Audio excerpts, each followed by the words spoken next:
Good evening, ഞാൻ Ajeesh. U കെയിൽ വ്യത്യസ്തമായി ബിസിനസ് ചെയ്ത് വിജയിച്ച ഒരുപാട് ആളുകളെ നമുക്കറിയാം. ഇന്ന് നമ്മൾ പരിചയപ്പെടുത്തുന്നതും അങ്ങനെ വ്യത്യസ്തമായ ഒരു മേഖലയിൽ നിന്നും വന്ന് യു കെയിലെ മലയാളി ഉൾപ്പെടെ എല്ലാ വിഭാഗങ്ങൾക്കും ഏറെ പ്രിയപ്പെട്ട സ്റ്റെർലിംഗ് സ്ട്രീറ്റിൻ്റെ കഥയാണ്. അപ്പോൾ അദ്ദേഹത്തിൻ്റെ ബിസിനസ്സെയും അദ്ദേഹത്തിൻ്റെ സംരംഭത്തെയും കുറിച്ച് നമുക്ക് ഡീറ്റെയിൽ ആയിട്ട് പരിചയപ്പെടാം. എല്ലാവർക്കും വീഡിയോയിലേക്ക് സ്വാഗതം.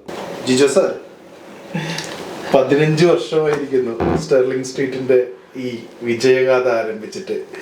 എങ്ങനെയായിരുന്നു നമ്മുടെ ഈ സംരംഭത്തിൻ്റെ ഒരു തുടക്കം?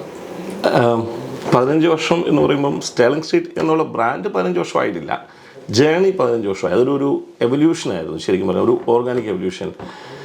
2010 ശരിക്കും ഞാൻ ഈ ഇൻഡസ്ട്രിയിലോട്ട് വരുന്നത്.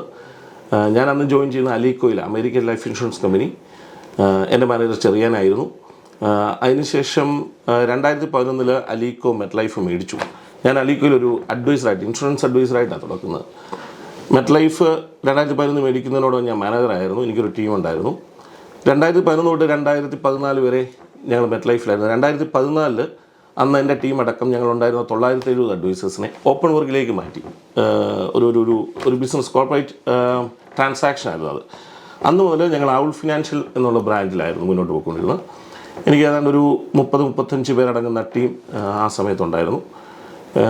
കോവിഡിന് അടുക്കാറായപ്പോഴത്തേനും ഞങ്ങൾ മോർട്ട്ഗേജിലേക്ക്, വെൽത്തിലേക്കും മറ്റും മൂവ് ചെയ്യാനായിട്ട് തുടങ്ങി. അപ്പം 2020 ഓപ്പൺ വർക്ക് ഞങ്ങളോട് ആവശ്യപ്പെട്ടു ഒരു അപ്പോയിൻറ്റഡ് റെപ്രസെൻറ്റേറ്റീവ് ഫേമായിട്ട് സ്റ്റാർട്ട് ചെയ്യണം. കാരണം മാനേജർ എന്നുള്ള ആ ഒരു കപ്പാസിറ്റിക്ക് ഒരു റെഗുലേറ്ററി റെസ്പോൺസിബിലിറ്റി കുറവാണ്. അങ്ങനെയാണ് സ്റ്റെർലിംഗ് സ്ട്രീറ്റ് എന്നുള്ള ബ്രാൻഡ് ശരിക്കും പറഞ്ഞാൽ 2020 മുതൽ ശരിക്കും പറഞ്ഞാൽ തുടങ്ങുന്നു. ഇപ്പോൾ ഈ ആയിരിക്കുന്ന അവസ്ഥയിൽ എത്തിയിരിക്കുന്നു. ഇത് ഒരു തുടർച്ചയാണ്.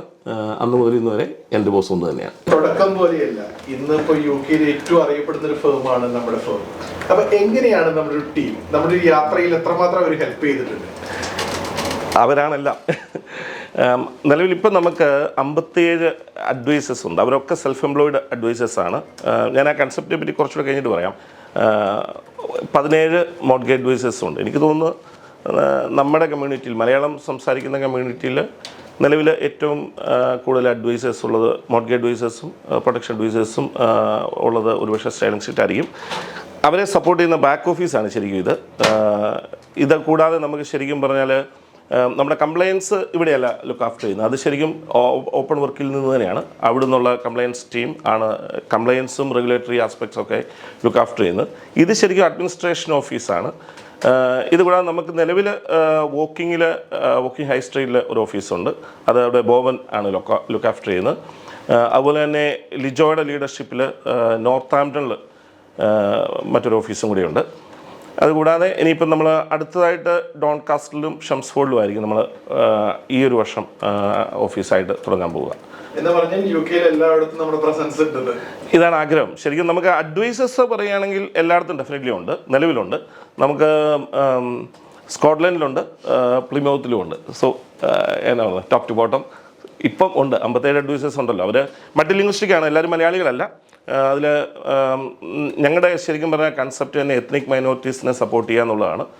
എന്ന് പറഞ്ഞാൽ യു കെയിലേക്ക് മൈഗ്രൻ്റായിട്ട് വന്നിട്ടുള്ള ഡിഫറെൻറ്റ് കമ്മ്യൂണിറ്റീസ്. അതിനകത്ത് പോളിഷ് വരും, ലിത്വാനിയൻ വരും, നേപ്പാളീസ് വരും, അങ്ങനെ ഡിഫറെൻറ്റ് കമ്മ്യൂണിറ്റീസ്. അതാണ് ആ ഏരിയയാണ് ഞങ്ങളുടെ നീഷ് മാർക്കറ്റ്. നമ്മുടെ സ്റ്റെർലിംഗ്സിന്റെ ഒരു വിജയത്തിന്റെ കീ പോയിന്റ് ചോദിച്ചാൽ എന്താണ് പറയാനുണ്ടായത്? ഞങ്ങളുടെ വിജയത്തിൻ്റെ എല്ലാ ക്രെഡിറ്റും ക്ലയൻസിനാണ്. അവർ മാത്രമാണ് ഞങ്ങളുടെ വിജയത്തിൻ്റെ പിന്നിൽ. ഞങ്ങളെ സംബന്ധിച്ചിടത്തോളം അവർ ഞങ്ങളുടെ ഹൃദയത്തിൻ്റെ ഭാഗമാണ്, ഞങ്ങളുടെ ഫാമിലിയാണ്, ഞങ്ങളുടെ കുടുംബമാണ്.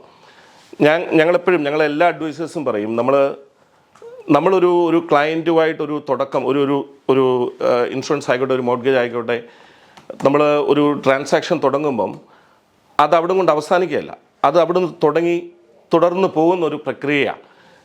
ഞങ്ങളെ സംബന്ധിച്ചിടത്തോളം അവർക്ക് ആ സമയത്തല്ല പലപ്പോഴും, പ്രത്യേകിച്ച് ഇൻഷുറൻസിനെ സംബന്ധിച്ചിടത്തോളം ആ സമയത്തല്ല അവർക്ക് കൂടുതൽ ആവശ്യം വരിക. എപ്പോഴാണോ നാളെ ഒരു ക്ലെയിം വരാതിരിക്കട്ടെ, വന്നാൽ ആ സമയത്തായിരിക്കും ഏറ്റവും കൂടുതൽ അവർക്ക് ഞങ്ങളുടെ ആവശ്യമുള്ളത്. ഞങ്ങൾ അവരോടൊപ്പം ഉണ്ടാവും. അത് ഇൻഷുറൻസ് മാത്രമല്ല, ഏത് ഘട്ടത്തിൽ, അത് മോർട്ട്ഗേജ് ആയാലും തുടക്കം മുതൽ അവരുടെ കീ കിട്ടുന്നിടം വരെ കൊണ്ട് അവസാനിക്കുന്നില്ല. പിന്നീട് ഞങ്ങൾ അവരുടെ ഒരു ക്ലയൻറ്റ് ഞങ്ങളുടെ ഫാമിലിയുടെ ഭാഗമാകുന്ന പോലെ തന്നെ അവരുടെ ഫാമിലിയുടെ ഭാഗമാകാനാണ് ഞങ്ങൾ ശ്രമിക്കുന്നത്. നാളിതുവരെ അത് സാധിച്ചിട്ടുണ്ട്. ഞങ്ങളുടെ എല്ലാ അഡ്വൈസേഴ്സും ആ ഒരു വാല്യൂ ആണ് ഫോളോ ചെയ്യുന്നത്. അവരോടൊപ്പം ആയിരിക്കുക, അവർ ഞങ്ങളോടൊപ്പം ആയിരിക്കുക.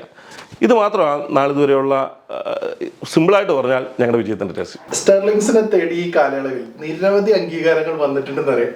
ചുരുക്കി പറഞ്ഞാൽ അത് ഏതൊക്കെയാണ്? പ്രധാനമായിട്ട് കഴിഞ്ഞ 3 വർഷമായിട്ട് ഞങ്ങൾ വൗച്ച് ഫോർ നെറ്റ് ഓപ്പറേറ്റഡ് അഡ്വൈസേഴ്സാണ്.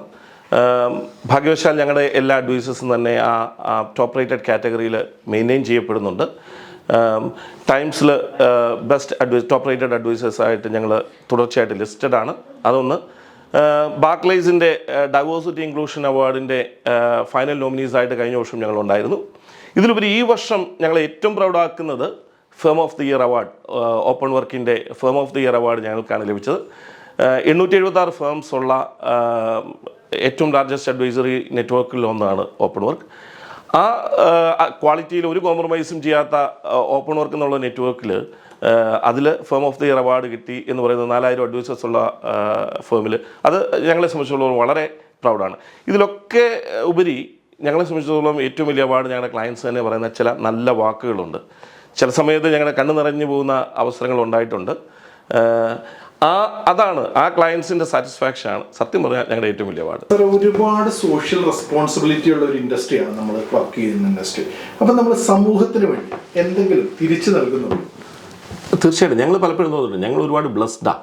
കാരണം പല ആവശ്യ സന്ദർഭങ്ങളിൽ നമ്മുടെ ക്ലയൻസിനെ അവരുടെ വളരെ മോശം അവസ്ഥയിൽ ഹെൽപ്പ് ചെയ്യാൻ ഞങ്ങൾക്ക് പറ്റുന്നുണ്ട്, അല്ലെ അതിന് ഞങ്ങൾക്ക് ദൈവം അവസരം തന്നിട്ടുണ്ട്. അപ്പോൾ അതുകൊണ്ട് തന്നെ ഞങ്ങളുടെ ഒരു റെസ്പോൺസിബിലിറ്റിയാണ് തിരിച്ച് കമ്മ്യൂണിറ്റിക്ക് കൊടുക്കുക എന്നുള്ളത്. ഞങ്ങൾക്ക് ഓപ്പൺ വർക്ക് ഫൗണ്ടേഷനുമായിട്ട് ഞങ്ങൾ വളരെ തുടർച്ചയായിട്ട് ചാരിറ്റി ഇവൻറ്റ്സ് ഞങ്ങൾ ചെയ്യുന്നുണ്ട്. ഞങ്ങളുടെ ഒരു ഡ്രീമാണ് ഞങ്ങളുടെ ഓൺ ചാരിറ്റി. ദൈവാനുഗ്രഹത്താൽ കഴിഞ്ഞ ദിവസം ഞങ്ങളുടെ സ്റ്റേർലിംഗ് സ്ട്രീറ്റ് ഫൗണ്ടേഷൻ രജിസ്റ്റേർഡ് ആയിട്ടുണ്ട്. അപ്പം ഞങ്ങളുടെ പർപ്പസ് ഇതുവരെ പൂർണ്ണമായിട്ടത് ഡിഫൈൻ ചെയ്യപ്പെട്ടിട്ടില്ല. ഇനിയും അടുത്തൊരു വർഷത്തെ ഞങ്ങളുടെ മേജർ പ്രയോറിറ്റിയിലൊന്നാണ് സ്റ്റേർലിംഗ് സ്ട്രീറ്റ് ഫൗണ്ടേഷൻ കുറച്ചുകൂടി വിപുലമായ രീതിയിൽ UK-ലും നമ്മുടെ നാട്ടിലടക്കമുള്ള ചാരിറ്റി കാര്യങ്ങളിൽ കൂടുതൽ സജീവമായിട്ട് ഇടപെടുക. നിലവിൽ ഉള്ളത് കുറച്ചുകൂടി തീർച്ചയായിട്ടും അണ്ണാങ്കുഞ്ഞും തന്നാലായത്. സ്റ്റെർലിംഗ് സ്ട്രീറ്റ് എന്ന് പറയുന്ന ഒരു വലിയ സ്ഥാപനമാണ്. അപ്പോൾ ഇതിനോടൊപ്പം പ്രവർത്തിക്കുവാൻ നമുക്ക് എന്തെങ്കിലും അവസരമുണ്ടോ? വലിയ സ്ഥാപനം എന്ന് വിശേഷിപ്പിച്ചതിൽ നന്ദി. തീർച്ചയായിട്ടും ആർക്കും അവസരമുണ്ട്. ശരിക്കും പറഞ്ഞാൽ ഈ ഇൻഡസ്ട്രിയിൽ ഞങ്ങളോടൊപ്പം വർക്ക് ചെയ്യാനായിട്ട് ഞങ്ങൾ പ്രീവിയസ് എക്സ്പീരിയൻസോ ഒന്നും ഞങ്ങൾ ആവശ്യപ്പെടുന്നില്ല.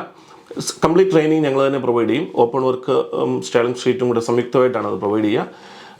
ഏതെങ്കിലും മോർഗേജ്, വെൽത്ത് തുടങ്ങിയ മേഖലകളിൽ ക്വാളിഫിക്കേഷൻ ആവശ്യമാണെങ്കിൽ അതും ഞങ്ങൾ തന്നെ പ്രൊവൈഡ് ചെയ്യും. എന്ന് പറഞ്ഞാൽ അതിൻ്റെ എക്സാം ഫീസ് അടക്കം കോഴ്സ് ഫീ അടക്കം ഞങ്ങൾ പേ ചെയ്യും. അതിനുള്ള സപ്പോർട്ടും ചെയ്യും. ഞങ്ങളുടെ 57 അഡ്വൈസേഴ്സും ആക്ച്വലി ഓരോ ബിസിനസ് ഓണേഴ്സാണ്. ഇത് സ്റ്റേർലിംഗ് സ്ട്രീറ്റ് എന്ന് പറയുന്ന ഒരു പ്ലാറ്റ്ഫോമാണ്. ഞങ്ങളൊരു ഫെസിലിറ്റേറ്റർ എന്ന് വേണേൽ പറയാം. ഓരോ അഡ്വൈസേഴ്സിനും അവരവരുടേതായ ഇൻഡിവിജ്വാലിറ്റി ഉണ്ട്. അവരെല്ലാം അവരുടെ ബിസിനസ് റൺ ചെയ്യുവാണ്. അതുപോലെ തന്നെ ഇനി ആർക്കും ചെയ്യാവുന്നേ ഉള്ളൂ, ഞങ്ങളെ സമീപിക്കാം. അതാണ് ഞങ്ങളെ ശരിക്കും പറഞ്ഞാൽ ഒരു ഗ്രോത്ത് ഓപ്പർച്യൂണിറ്റി. തീർച്ചയായിട്ടും സ്വന്തമായി പ്രൊട്ടക്ട് ആവുന്നതിനോടൊപ്പം ഒരു തൊഴിലവസരം കൂടി ഇതിനകത്തുണ്ട്. തീർച്ചയായിട്ടും ആർക്കും ഞങ്ങളെ സമീപിക്കാന്നുള്ളൂ. സന്തോഷം മാത്രം. അപ്പോൾ ഇത്രയും നേരം നമ്മൾ കണ്ടത് സ്റ്റെർലിംഗ് സ്ട്രീറ്റിൻ്റെ വിജയ കഥയാണ്. പുതിയൊരു എപ്പിസോഡുമായി നമുക്ക് വീണ്ടും കാണാം. അതുവരേക്കും ബൈ ഫ്രം അജീഷ്.